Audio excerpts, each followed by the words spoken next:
Good morning, and welcome to the Backlog Files. I am Adam. We are here to talk about Pokemon Yellow version today.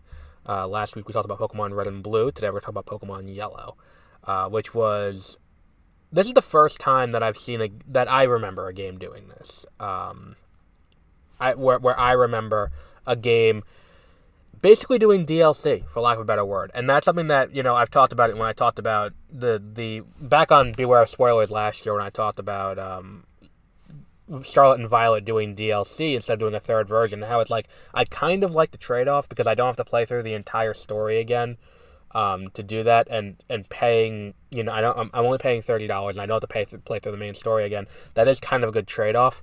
And I think that is something that we see here as the beginnings of that. Pokemon Yellow kind of follows mostly the same story. Instead of getting to pick your starter as Bulbasaur, Charmander, or Squirtle, you get Pikachu, and Gary gets an Eevee. This one more closely follows the anime. It's a special Pikachu edition. Now, you could still get the starters if you went in and, it kind of followed the narrative of the TV show, where, you would get the Bulbasaur by giving, by keeping your Pikachu happy, and then giving, and then the person will see that, and then you would, get the Bulbasaur as a gift. You could get the Charmander up past Nugget Bridge. The guy will just give it to you. You talk to, Nurse Officer Jenny in Vermilion City, and you get Squirtle as a gift. It more closely follows the narrative of the TV show in that way. And it also did give you, some options for Pokemon that you couldn't have gotten in the original. So it did allow people who played Red or Blue the option to get some of the Pokemon that were version exclusive in the past, which is kind of cool as well. Now, there are a few other things that are different. Pikachu following you around is a cool idea. It's a shame they only did it here, and then it took them so long to get to that again.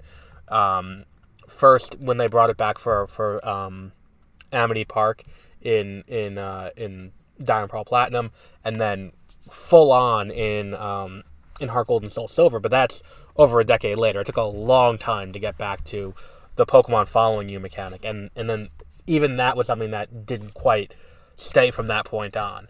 And I think that is something that is kind of interesting for what this game did. Getting to turn around and talk to Pikachu and see what his mood is kind of a cool thing to do throughout the game. Now, while the first game had mini-games in the form of the Game Corner, this one had a second mini-game on top of that with the Surfing Pikachu, where you could go surfing, and that was something else that I don't think has returned in a game since. And look, let's be real about the game. The game is basically just Excite Bike, but with Pikachu, and you got to surf over the waves. But it's still kind of cool to have that there. And the art style of that did look very different. Speaking of the art style, because this was a Game Boy Color game, not a Game Boy game, and if I remember correctly, I remember playing it on a Game Boy Color. I seem to recall there being other colors to the various towns you would go to. If you played Red and Blue on the Game Boy Color, it was enhanced, if I remember correctly. I could be wrong, but I seem to recall that being a thing. Or maybe I am wrong. It was definitely in yellow, where each town you went to, the screen would change to match the color of the town. So, Lavender Town was purple, Cerulean City was blue, and so on and so forth. Which was kind of cool.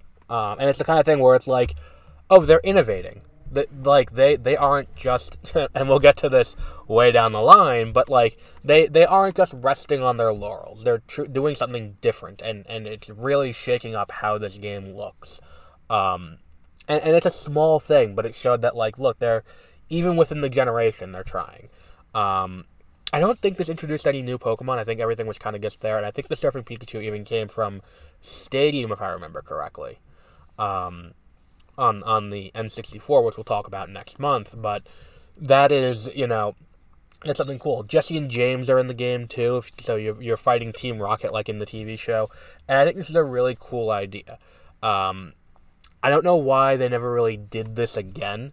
I don't think they ever did a game that kind of mirrored what they were doing in the anime, and I think part of that comes from the fact that the anime, they tried to time out the arrival of the new regions in the anime to the TV show, So like there was a period where it's like, okay, well, Ash has gotten through the Indigo League. What do we do now? So Ash goes and fucks off to the Orange Islands for a little bit in that, and that's kind of interesting. They never did that in the games. Like, there's no Orange Islands games. The Orange Islands aren't available anywhere. I think there's a mod that adds them into Red, but there isn't anything major there.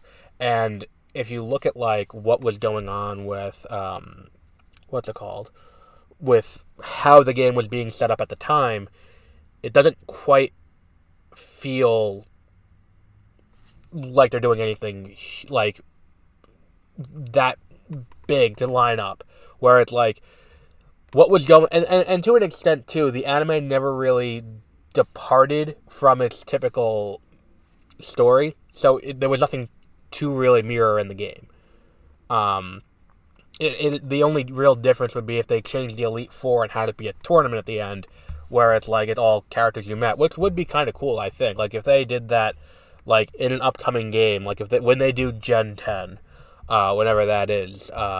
My prediction is 2026, but when they do Generation 10, and you do have this new game, if they did it where at the end it's a tournament of the elite, of the various gym leaders, and then you gotta battle your way through that, that could be cool and kind of unique. Like gym leaders and unique trainers, like a round of 16, and each time it's random. Where you could get someone random. We'll get to that when we get to Black 2 and White 2, where that is in the game, but we're not up to that yet. And that's not the Elite Four. That kind of thing could be kind of interesting. But again, beyond that, it's basically the same thing, where it's like the design of the region is the map for the anime. The anime is going to follow the progression of the player through the gyms, the way that the game wants you to do it. And then you will get to the end, and that will be, the Elite Four. But I don't think Ash usually ends up in a tournament at the end of it. So really there isn't the opportunity to really do that there, unless they're just going to have you forced into, play as Ash the entire time. Which they don't want to do, because they do want to sell you two versions of the game. You can't do that if you're going to force them to play as Ash the entire time. And Ash isn't the protagonist of the anime anymore. But hold on. My phone sent me a weird notification. Either way, like, I'm interested, like, this is a game that is very fun, and I think it does fix some of the glitches, so it does have a little bit of that help. I think that while Pikachu following is cool, it is a little bit of a hindrance, because I don't know about anyone else, but I felt bad about Pikachu in the PC, so you had this one, Pikachu had to be your person there, and Pikachu isn't great in this game. He becomes better later on, or Pikachu becomes better later on. But in this game specifically, it's not a great option. And then as you get further, and as you get like Volt Tackle and Electro Web and all these other attacks and all these other abilities and hold items that help out, he becomes more viable. But in this game, it's a little bit back. And look, I think that the way that they kind of handle Kanto in this game is really great. And it doesn't, like, playing through this game, like, I think this is the best example, I mean, we haven't gotten to Crystal yet, or anything really. This might be one of the strongest examples of the third game, because it's not, the changes that it makes are throughout the entire story, so you're not just retreading the same story. Like, Emerald does it a lot too. We'll have to discuss that when we get to these rankings. That said, I think this is the best version of Generation 1, which puts this up at number 1. And this should be the one. So our new ranking is number 1, Pokemon Yellow, number 2, Pokemon Red and Blue. We'll be back next week with another new episode. Our new episode next week will be Pokemon Snap. So until our next episode, have a great rest of your week.